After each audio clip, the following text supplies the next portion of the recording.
Can you hear?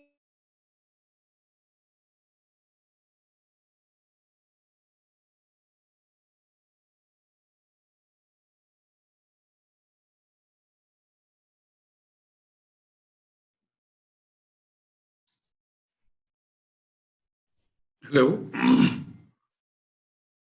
Madam, आपकी आवाज break हो रही है. I can't hear you clearly. The admin should look into it please.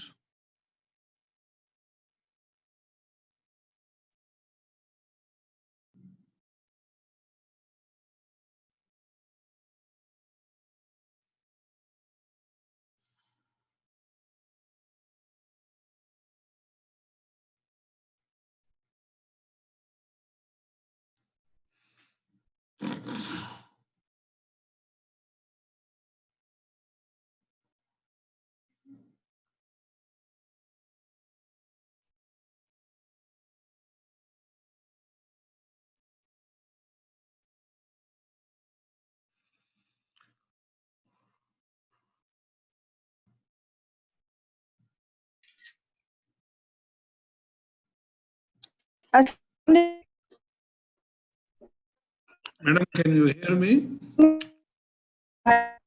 आपकी आवाज नहीं आ रही है जी. ब्रेक हो रही है बीच में, एक दो आ जाती.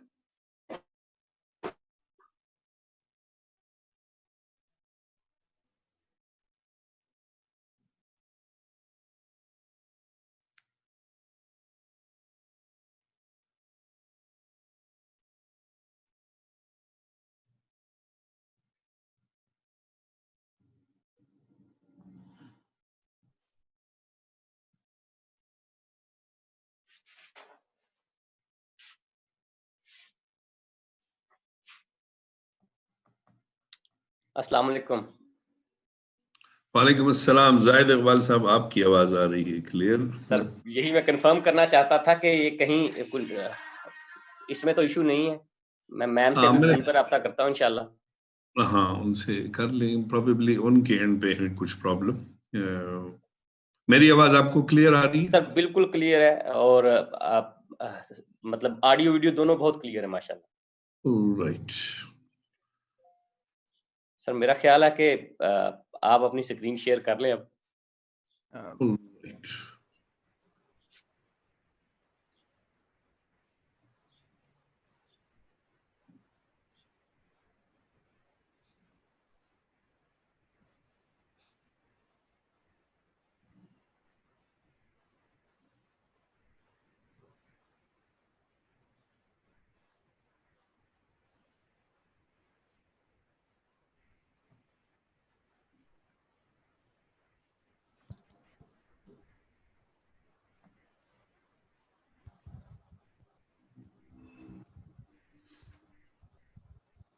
जी, ये आ रहा है आपके पास?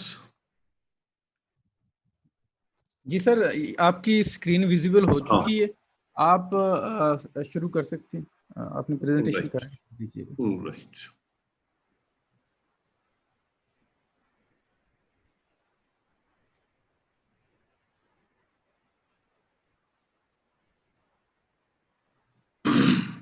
औज़ु बिल्लाहि मिनश शैतानिर रजीम. बिस्मिल्लाहिर रहमानिर रहीम. क़ुल हुवल्लाहु अहद, अल्लाहुस समद, लम यलिद व लम यूलद व लम यकुल लहू कुफुवन अहद. Thanks very much to the organizers of today's academic session in the COVID-19 scenario. I welcome you all. Indeed, my pleasure to deliver this talk on a very important topic of COVID-19 clinical management. Most of you are our faculty members, and for those who are not from our institution, a view of our college in the beautiful valley of Swat Medical College. I have no disclosure to make, there's no conflict of interest, and today's discussion or talk is entirely based on references which are available with me, and any statement that I would make will be backed off by reference that I can share with anyone who is interested in, because we want to be doing an evidence-based practice, evidence-based medicine. Looking into today's world, the problem of COVID-19 is a pandemic. Everybody is asking, how long will this pandemic last? When will we find a treatment or a vaccine? The clinicians or the healthcare workers are asking which drug we should give. What's going to happen in the coming days? And if this continues like that, all the healthcare facilities are going to be overflooded, and we are going to be running out of personal protective equipment. And when the lockdowns are going to end, and when everyone will return to work, and how things will go. So difficult to answer all these questions, and as you can see, they're the tip of iceberg. We are looking into a tip of iceberg. So many things are difficult to answer, but I have based my today's presentation on some of these questions we might be able to answer at the end. I'll begin with a clinical scenario. Let's say a 70-year-old man who is having hypertension and chronic lung disease. He presents to you, he is complaining of high-grade fever and a dry cough for the past 2 days. Background of hypertension and obstructive pulmonary disease. He notes that his shortness of breath has worsened. He is on losartan, potassium for his hypertension, and he is on inhaled glucocorticoids. He lives with his son in his family and has been a smoker in the past. Now, how you are going to proceed, how you are going to evaluate, and if he has a COVID-19, then how you're going to treat him and what advices you are going to do. Now, to this patient, imaginary patient, you can make up your mind. You can have a plan of treatment for him. And when we end up with presentation, just compare what you have in your mind and what you know by the end of the presentation, so that you can decide whether the discussion or the presentation was helpful or not, and whether this has made a change to your approach towards management of these patients. Initial few slides briefly about the etiology and epidemiology.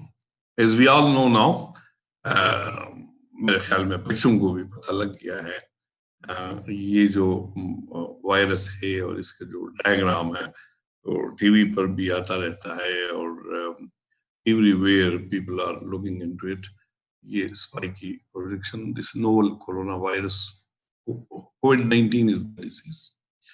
और इस group में we have got alpha and beta genus, so these are the beta genus coronaviruses, small one, 60 to 180 micron, and the genetic characteristics are significantly different from the SARS-CoV and MERS-CoV.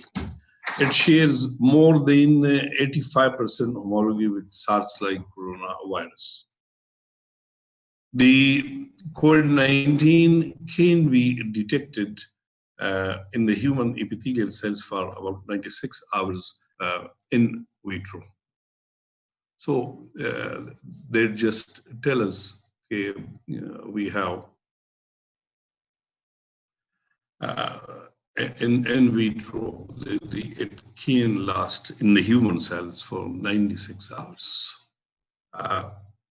Similarity in this thing, the angiotensin converting enzyme ACE2 receptor at the human cell surface. And as you all know, these cells are abundant in the lungs, pneumocytes, then they are in the intestines, in the kidneys, heart, and elsewhere. So this is quite relative. It is an RNA virus, and it has got an RNA-dependent RNA polymerase and proteases. These are important because when you are developing drugs, you will be targeting these areas.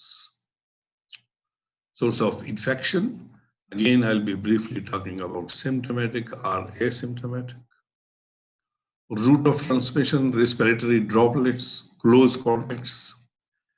Aerosol transmission is plausible when patients are exposed to a high concentration of virus containing aerosol for longer period of time and in a relatively closed environment. So वो जो होते हैं droplets, they will go, they will hinge on to the particles, the suspended particles. और दूसरी जो transmission के हवाले से है, which is not documented कि कौन से cases हुए हैं, लेकिन theoretically speaking, as we know, the virus has been isolated from stool and urine. So proper attention should be paid to the human disposal to avoid direct contact and environmental contamination. Human beings are susceptible. Infants and children are not sort of immune. They can get it, but to a lesser degree. Not that much, adult, लेकिन completely immune कोई भी नहीं है. Pre-symptomatic की जो transmission है, before the person develops symptoms, this is an area of concern because it's a major challenge in containing the disease spread. आपको पता नहीं होता कि कौन infectious है. There are reports that patient may be infectious 1 to 3 days before the symptoms onset. And up to 40 to 50% of the cases may be attributable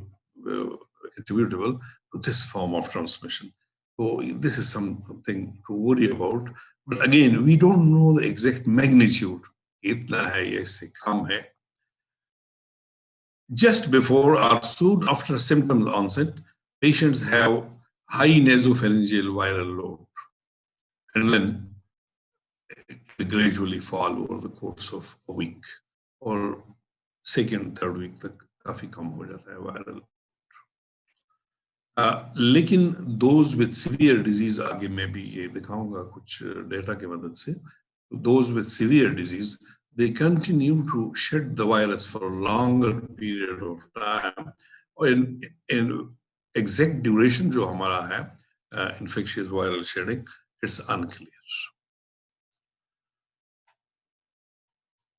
Older people, more than 65 years of age, and those with cardiovascular disease, ये हमारी population जो है, they are more at risk of getting a severe disease.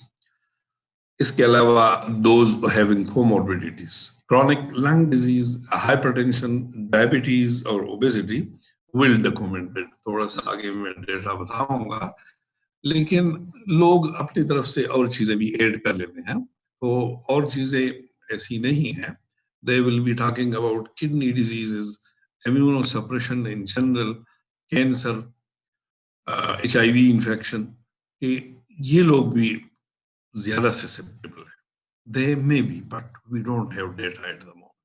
अभी तक कोई ऐसी चीज सामने नहीं आई कि these patients population are more at high risk. Definite जो है high risk वो आपके यही 3 ग्रुप जो मैंने बनाए हुए हैं यही है documented. और ये डेटा है बड़ा impressive data because it tells you about the distribution both upon the diseases as well as upon the ages.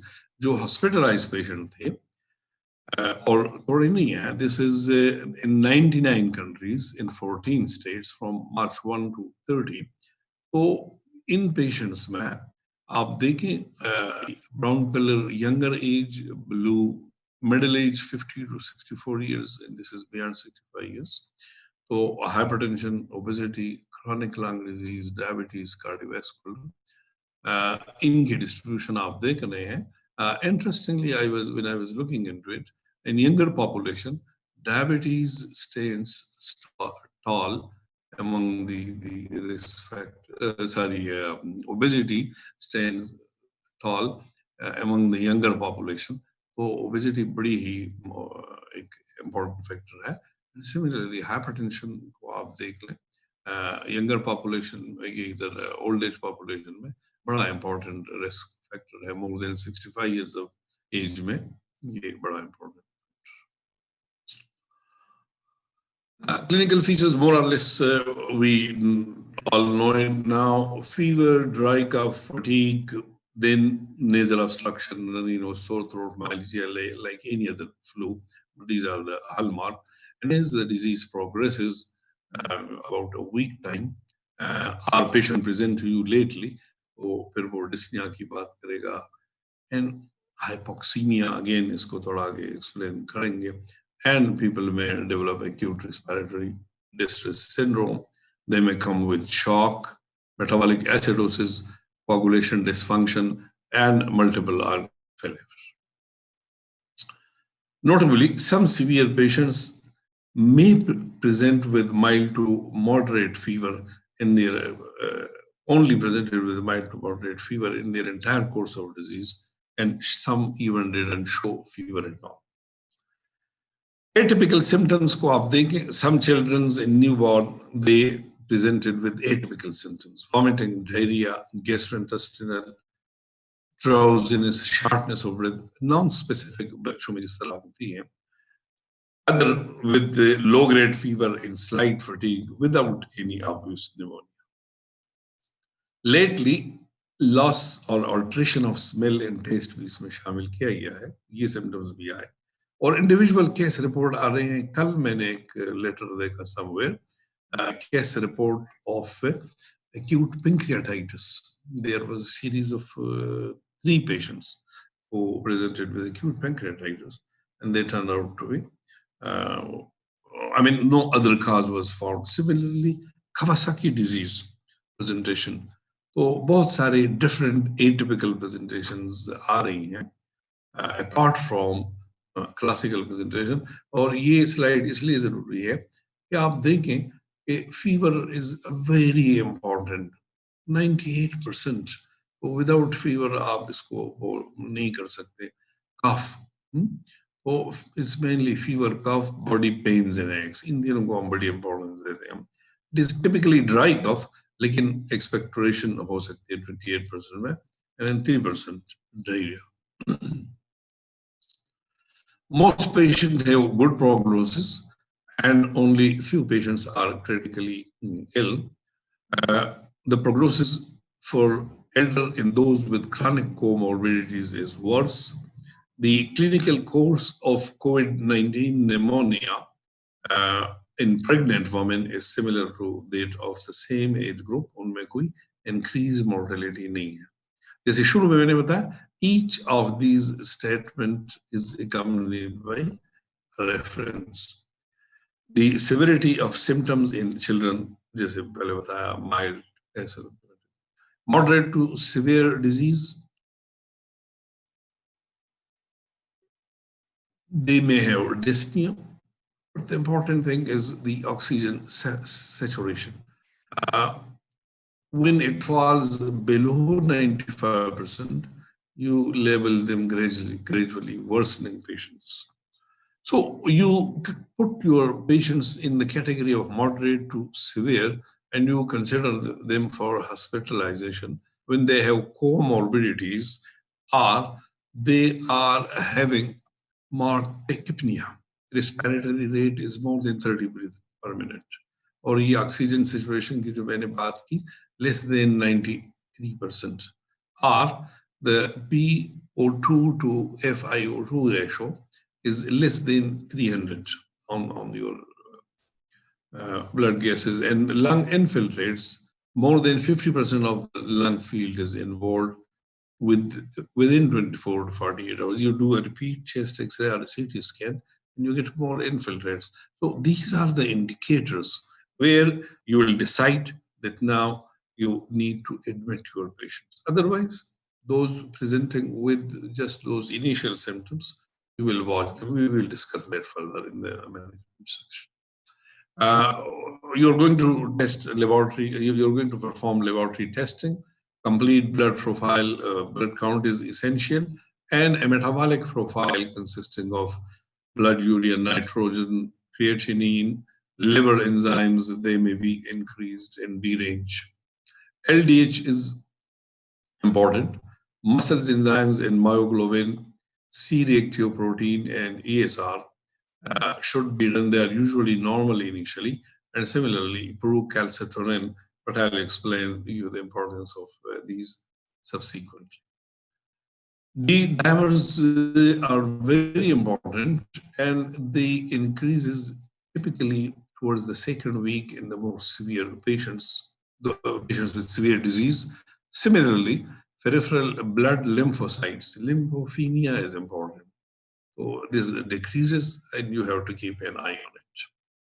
Inflammatory markers are becoming very important. जैसे अभी मैंने कहा ना कि आप ये टेस्ट कर लेते हैं, C-reactive protein, ferritin, lactic dehydrogenase, creatine kinase, or procalcitonin, because in the second week, typically on the 8th and 9th day, some of these patients will suddenly deteriorate.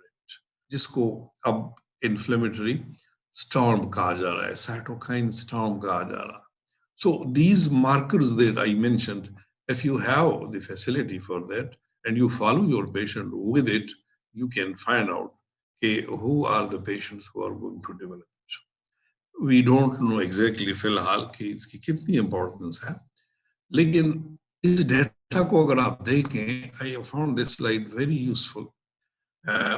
If you concentrate here, this is हर एक में आपको different D-dimers, interleukin 6, serum ferritin, lymphocytes. So blue are the survivors and red are the non-survivors. Serum ferritin को ले लें. So non-survivors में serum ferritin gradually going up and up, and non-survivor में survivor में it hasn't increased at all. यहाँ LDH को देख लें. Non-survivors जो हैं और survivors. D-dimers को देखें. इसको मैंने क़स्दन बाद में रखा. Those who are the survivors, उनका बिल्कुल flat baseline पे आ रहा. लेकिन the non-survivors gradually increase, and finally, so in other words, if you are following it, you can anticipate कि आपके patients जो हैं वो किस तरफ जा रहे हैं. हाई सेंसिटिविटी कार्डिक एंजाइम कार्डियोट्रोपोनिन्स जो हैं उनको आप देखें, तो if they start rising again, ये आपका ब्लू बिल्कुल साथ नीचे जा रहा है बेसलाइन पे. among the survivors, among the non-survivors, so it has got a definite prognostic value. बाकी आप etiological serological test कर लेते हैं to find out PCR जिसको commonly कहते हैं, it's a reverse transcriptase polymerase chain reaction. The other important test is next generation sequencing technology, NGS. And PCR में ये है, it depend करता है कि आपकी specimen कहाँ से आ रही है. Nasal, nasopharyngeal, throat, sputum deep respiratory, तो 70 to 75% तक yield इसका बनेगा.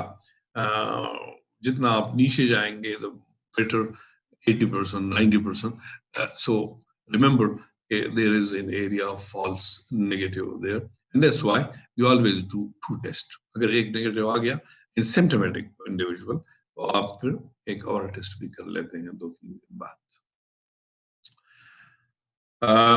Serological, that is IgM and IgG. IgM typically will start detecting, you can find it out 3 days later, and IgG later on after a week.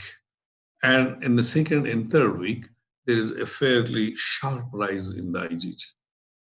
So, simple words में, PCR is for diagnostic purposes. ये आपको incidence का बताएगा, नए cases जितनी भी आ रहे हैं, and the study of antibodies will tell you about the prevalence, how common the disease is in a society. और CT scan बाज़ जगह पे, especially in China, they've been using it for diagnostic purposes, but obviously pneumonia, if you can find it on the X-ray, well and good. Otherwise, you proceed. Typical appearance is ground glass appearance on a CT scan, and you see pulmonary consolidation. So, diagnostic criteria has been developed in conjunction with these clinical data. कि भाई एक epidemic चल रहा है, एक इलाके में है, या ट्रेवल है, तो ये बातें शुरू में अहम थी, अब तो it's everywhere. So history of contact, travel or residency, we are now residents of an epidemic area. और clustering, अगर किसी घर में, किसी मोहल्ले में 2-4 cases आ जाती हैं, respiratory symptoms हैं, तो definitely ये suspected हैं और आपने इनको investigate करना है. Along with that, epidemiological data with clinical, कि उनको fever है, respiratory symptom है, या close contacts है, उन सबको आपने देखना है. And finally उनका PCR करके, या फिर gene isolation, वही academic बात है, लेकिन if you can identify the gene that is the highly suggestive or confirmatory, suggestive नहीं, confirmatory. Or antibodies का मैंने बता दिया. Initially they are not positive. Later on antibodies can become positive after a week. आप इसको check कर सकते हैं. तो ये तो आपका patient वो आपने diagnose कर लिया. लेकिन depending upon clinical presentation, you classify him into mild, moderate, severe. कोई भी disease. हमेशा हम इन्हीं 3 group में divide करते हैं and accordingly manage करते हैं. So mild is one who has got mild symptoms, cough है, fever है, sore throat है, myalgia है, backache है. Moderate वो है जिसको इसके साथ-साथ there are radiological features. And moderate से आगे जब severe में जाता है, तो जिनको dyspnea develop शुरू हो जाता है, respiratory rate बढ़ जाता है, oxygen saturation decrease होना शुरू हो जाता है, और alveolar oxygen partial pressure जो मैंने already बताया FiO2 FiO2, अगर आप pulmonary function test करते हैं और blood gases करते हैं, तो आपको ये पता चल जाता है. Similarly, when you are doing pulmonary imaging, chest X-ray and CT scan, and you find that there is an increase in the progression of lesion, तो ये आपका criteria होगा severe type के लिए. बच्चों में थोड़ा सा atypical, लेकिन again children we need to be quite careful, especially with infants. Shortness of breath, infants में more than 60 beat per minute, इनका heart rate, respiratory rate चला जाता है.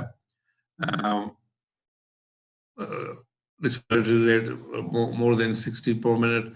2 to 12 months, 50, 1 to 5 year, 40, more than 5 year, 30 year. और आप देख रहे हैं कि, and there should be no effect of fever in crying. Oxygen saturation less than 92%. And आप देख रहे हैं कि बच्चा जो है he or she is using accessory muscles of respiration and the chest is retracting and the baby is cyanosed, lethargy, convulsion, refuse to feed. तो children में ये सारे severity की हैं. और critically severe type जो होगा वो patient होगा जो shock में होगा, जो respiratory failure में होगा, जिसको ventilation की जरूरत है, या acute renal shutdown या liver failure या severe heart failure. तो organ failures जो होंगे they will be critically severe types, वो severe. तो when you are monitoring this patient, आप देख रहे हैं तो आप किन चीजों को देख रहे हैं so that you sort of try to catch them early. कि ये जो मेरे पेशेंट्स हैं मैंने एडमिट किए हुए हैं वार्ड में और इनको मैं देख रहा हूँ, तो progressive decline in the number of peripheral lymphocyte, lymphopenia is a bad sign. वहाँ ग्राफ में भी मैंने दिखाया आपको कि lymphocytes count was related to it. Similarly, inflammatory markers की मैंने बात की, interleukin 6 और pulmonary और acidosis, lactic acid की बात की. D-dimers का अलग स्लाइड इसलिए है, it's very very important. It's an independent risk factor, irrespective of all others. The D-dimer and FDP, they are directly related. इसमें vascular endothelium inflammation की बात आ जाती है, and there is a lot of discussion going on regarding intravascular coagulation, endothelial damage, oxidant injury, and the reason being कि जो vascular endothelial cell होते हैं, they are exhibiting a high level of S2. तो आपने इन patients को if there is no contraindication early anticoagulation पे डालना है so that you can prevent this thing happening, जिसको disaster कहा जाता है. Similarly, बच्चों में ऑलरेडी डिस्कस की है, उन चीजों को देख के आप डिसाइड करते हैं कि ये सीवियरली इल और क्रिटिकली इल की तरफ जा रहे हैं. डिफरेंशियल डायग्नोसिस आपकी बनती है कॉमन फ्लू के साथ, अदर वायरसेस के साथ, जो माइल्ड डिजीज के साथ आ जाते हैं, तो you can confuse it with any of the disease. और मैनेजमेंट में आगे चल के मैं बताऊंगा कि you can manage them at home quite easily, कोई इशू भी नहीं है इतना, एक्सेप्ट फॉर द क्वारंटीन. तो you need to distinguish it from common flu and other related conditions. Pneumonia आ जाते हैं तो bacterial pneumonia हमारे यहाँ common है, you need to exclude that. And similarly, other viral pneumonias, atypical pneumonias, mycoplasma, influenza, adeno-respiratory, और जो developed countries हैं, तो वो लोग आजकल इन सब pneumonias और इन सब viruses स्टडी भी करते हैं साथ साथ. ये नहीं है कि कोविड पॉजिटिव आ रहा है या अभी नहीं आया तो इन्होंने लेबल लगा लिया, बल्कि साथ साथ इनको भी टेस्ट कर लें.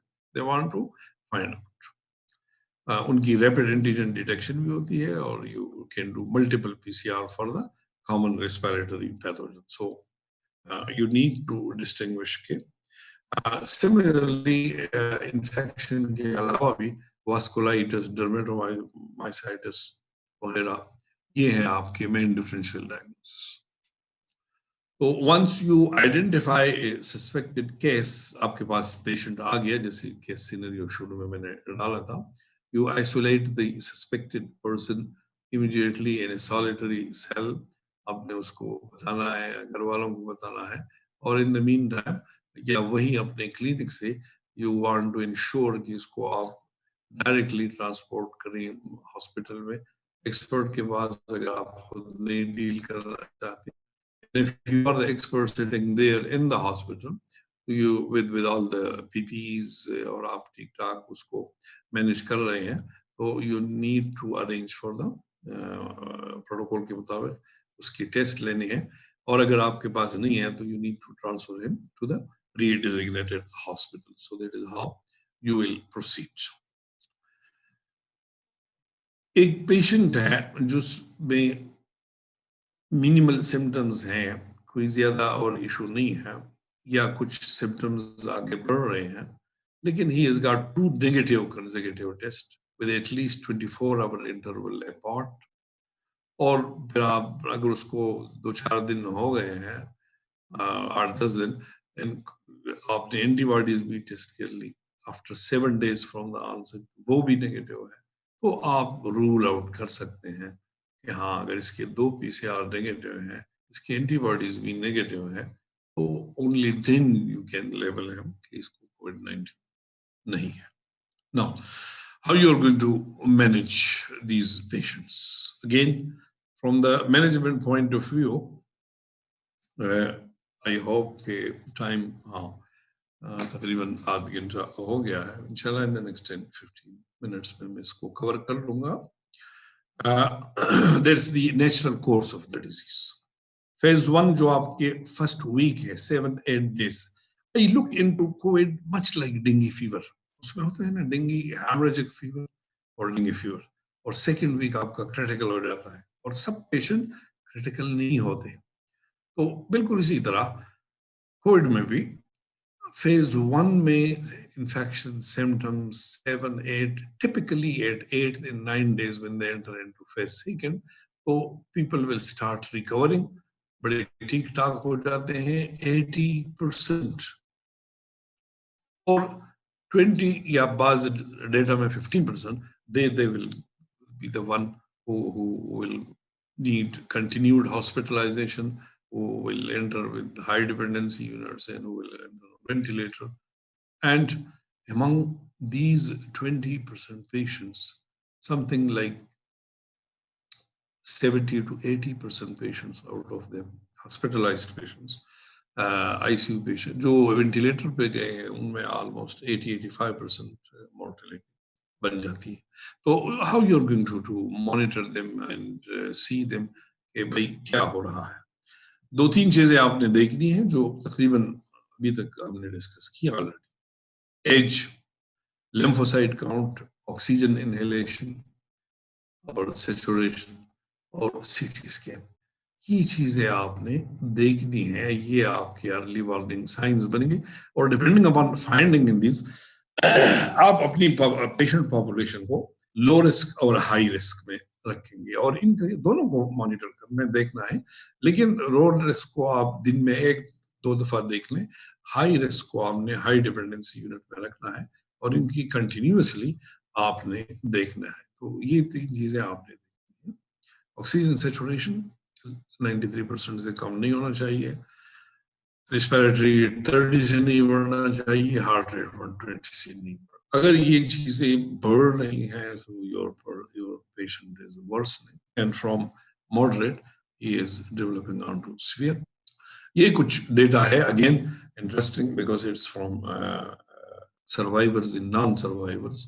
ये सर्वाइवर्स थे, ये नॉन सर्वाइवर्स थे, और इसमें आप देख सकते हैं कि दोनों ग्रुप्स में फीवर, कफ, डिस्निया, आईसीयू एडमिशन, इनको स्टेरॉइड्स दिए, इनको रेगुलरली इनका पीसीआर करते रहे, दोनों ग्रुप का. तो आप देख रहे हैं कि the events changes in the second week. यहाँ डे 10 पे ये नॉन सर्वाइवर्स हैं.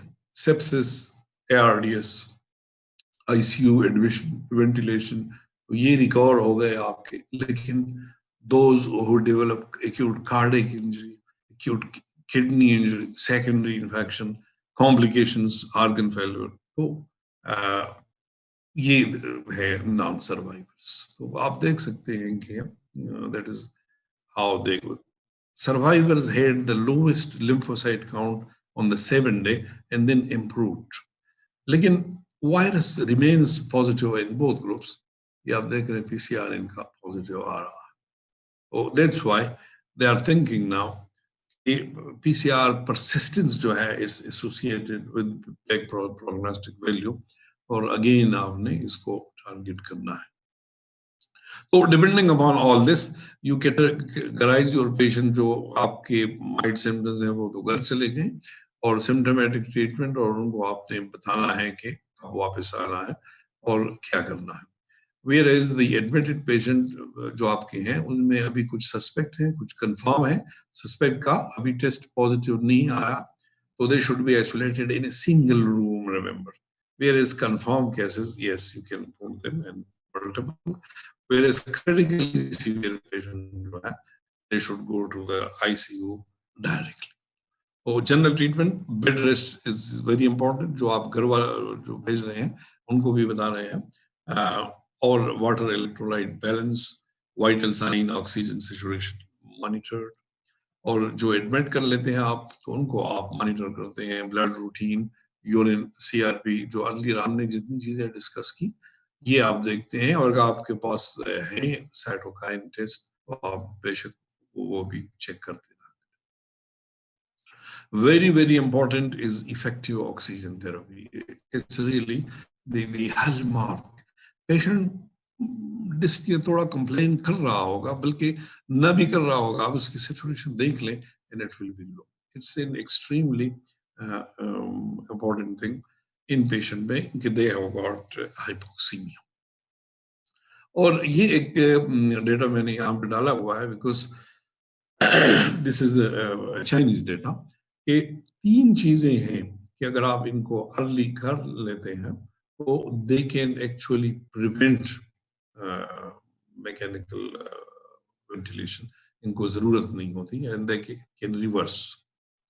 तो इन 3 चीजों में इन्होंने high flow nasal cannula oxygen therapy, आप इनको डायरेक्टली नेजल कैनुला से, और जो दूसरा हमारा नॉन इन्वेसिव वेंटिलेशन है वो, तो अगर टाइमली आप ये कर लेते हैं तो this is for those doctors who are involved in the intensive care और इनको एडमिट कर लेते हैं,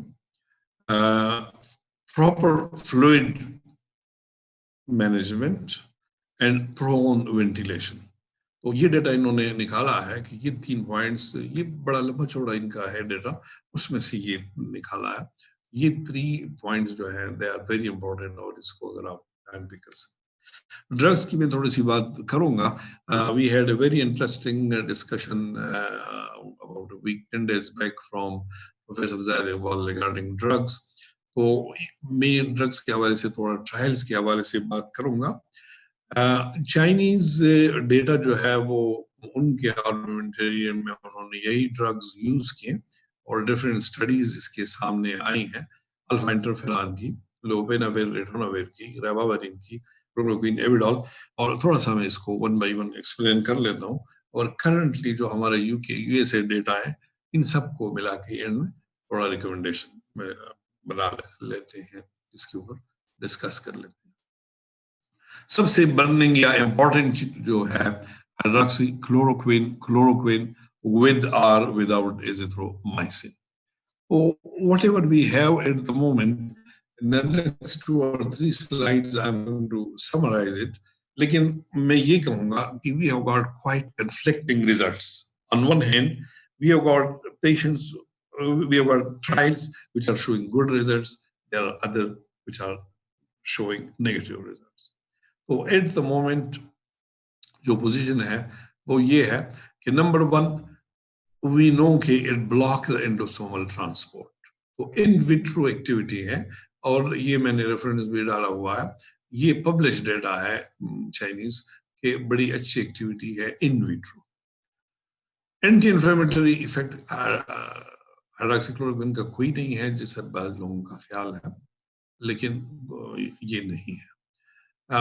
जिंक आयनोफोर, यस, जिंक को फैसिलिटेट करता है, आगे इसको थोड़ा सा एक्सप्लेन करूंगा. और चाइनीज ने रेगुलरली इसको यूज किया, लेकिन not in the form of trials. There is high quality data lacking to show whether it is safe और effective. And prophylactic use Indian की तरफ से आ रही है, कोई डेटा नहीं है उनके पास कि हम क्यों ये कह रहे हैं, लेकिन वो कह रहे हैं कि जो क्लोज फैमिली कॉन्टेक्ट है या जो हेल्थ केयर वर्कर्स हैं वो इसको यूज कर सकते हैं. उसका अपना है डोज अलग से मैं आपको बता सकता हूँ. तो वो इंडियन मेडिकल काउंसिल कर रही है. एक फ्रेंच स्टडी है जिसमें इन्होंने छोटी सी स्टडी है, clearance by day 6 in 14 patients who are treated with hydroxychloroquine. And उनमें जिन 6 patients को एजिथ्रोमाइसिन दिया गया, उनमें 100% रिस्पांस उन्होंने दिखाया। लेकिन आगे जाके जो ट्रायल्स आ गए एजिथ्रोमाइसिन वाले, तो azithromycin had no role to play. There is a case series which shows a high rate of viral clearance in clinical improvement treated with hydroxychloroquine plus azithromycin. A small randomized trial showed no significant difference between those who were affected. ये तकरीबन 6-7 studies मैंने यहाँ रखी हैं, तो 3 इनके positive आ रही है रिजल्ट, 3 के जो है वो नेगेटिव आ रही है।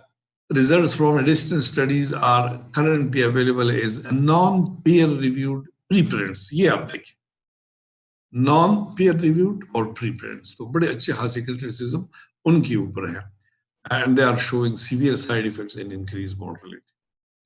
There is another study जो again उसको भी बड़ी वो मिली, high dose chloroquine was stopped because it trends of excessive mortality. So ये एक स्लाइड मुझे कल मिला, update as you know update.com एक बड़ी अच्छी वो है, इट्स अ पेड सर्विस, लेकिन इसमें आपको बेडस्केप से भी ज्यादा बहुत ही इंफॉर्मेशन मिलती है। तो द बॉटम लाइन यहाँ पे बनता है हाइड्रोक्सीक्लोरोक्वीन का, those of you who are interested should concentrate on it.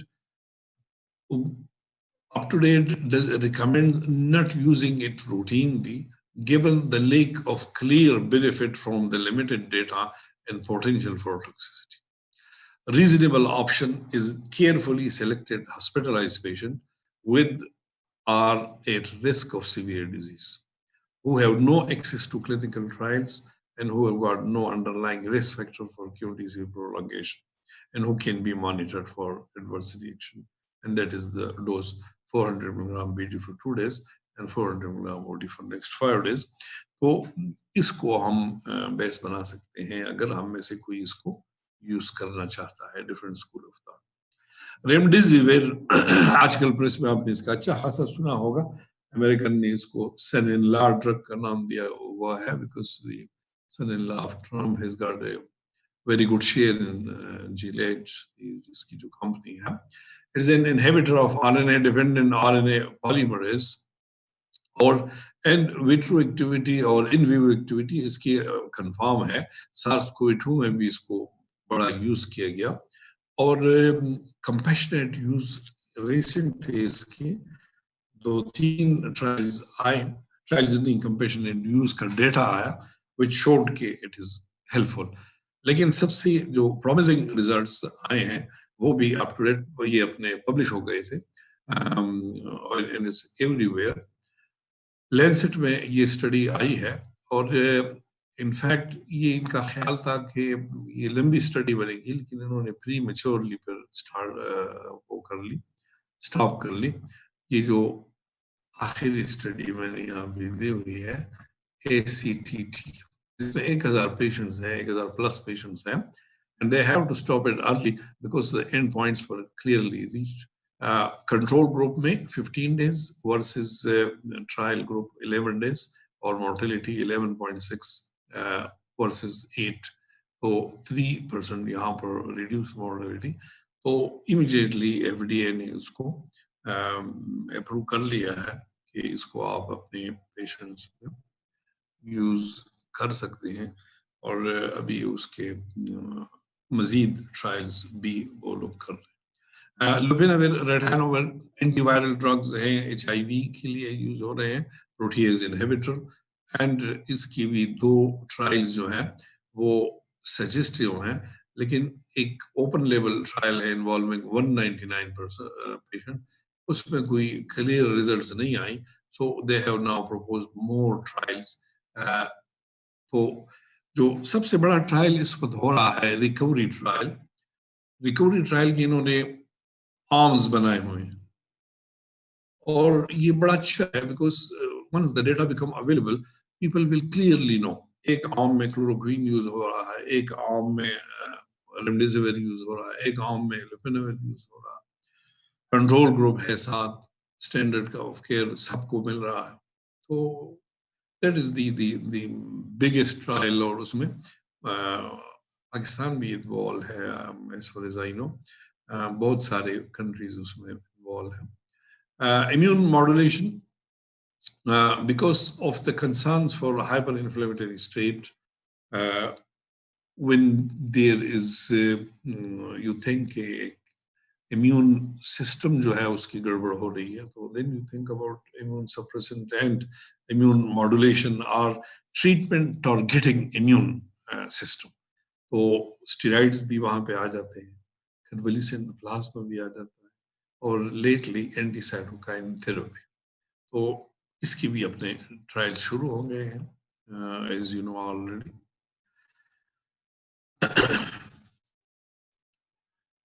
जो प्रोफेसर जाहिद इकबाल ने दिखाए थे डिफरेंट ड्रग्स के अलावा, कि मेथी और फला पता नहीं क्या क्या चीजें ये हो रही है, तो ये है कि these are things which are being looked into. Vitamin D, vitamin C, इनका एविडेंस भी है कुछ बिफोर कोविड-19, लेकिन कोविड के साथ अभी कोई एविडेंस नहीं बना। सर्टेन जिंक, बीसीजी वैक्सीनेशन की बड़ी बातें हैं, progesterone therapy to men. BCG vaccination का एक तो रिलेशनशिप है with less mortality, less enhance immunity, लेकिन एज ए ट्रीटमेंट भी इसके ऊपर काम हो रहा है। Acetylcysteine and many other drugs, और बहुत सारे हकीम साहिबान और होम्योपैथिक और पता नहीं क्या क्या लोग यूट्यूब पे अपने ला रहे हैं कि भाई हमारे पास है इसकी treatment. But the important thing to remember is not to harm our patient. We can use anything in a situation, desperate situation, कि अब कुछ नहीं है, कुछ तो हमने देखना है, तो we should be cautious about the fact that we should not harm our patient. Inappropriate use of antibacterial drug, अगर कोई बैक्टीरियल इन्फेक्शन नहीं है तो आप क्यों दे रहे हैं? No need of that. और a lot of discussion, ये अलग से टॉपिक, मैंने एक प्रेजेंटेशन भी इसके ऊपर रखी थी कि एस की वजह से कार्डियोवास्कुलर मॉर्टेलिटी इन इटसेल्फ बढ़ जाती है या नहीं। 2 मई को, अभी हफ्ता भी नहीं हुआ, new England journal of medicine में आर्टिकल आया है इसके ऊपर कि कोई प्रॉब्लम इसके साथ नहीं है। And the current recommendations are, अगर आप एसी इनहिबिटर्स ले रहे हैं या एआरबीज ले रहे हैं तो यू शुड कंटिन्यू इट। नए पेशेंट को स्टार्ट करने की जरूरत नहीं है, लेकिन they are pretty safe, you can use it.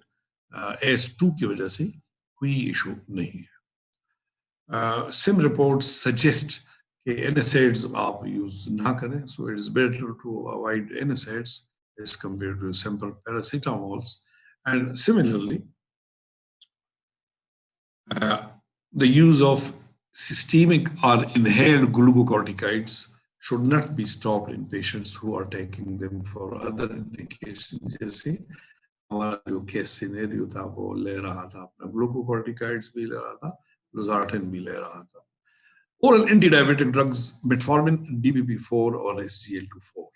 अगर पेशेंट आपका ऑलरेडी ये ले रहा है and he developed moderate to severe disease, तो we have got enough data to support कि भाई ये आपने स्टॉप करने हैं, तो ये ड्रग्स फिर नहीं लेने। This is important to remember.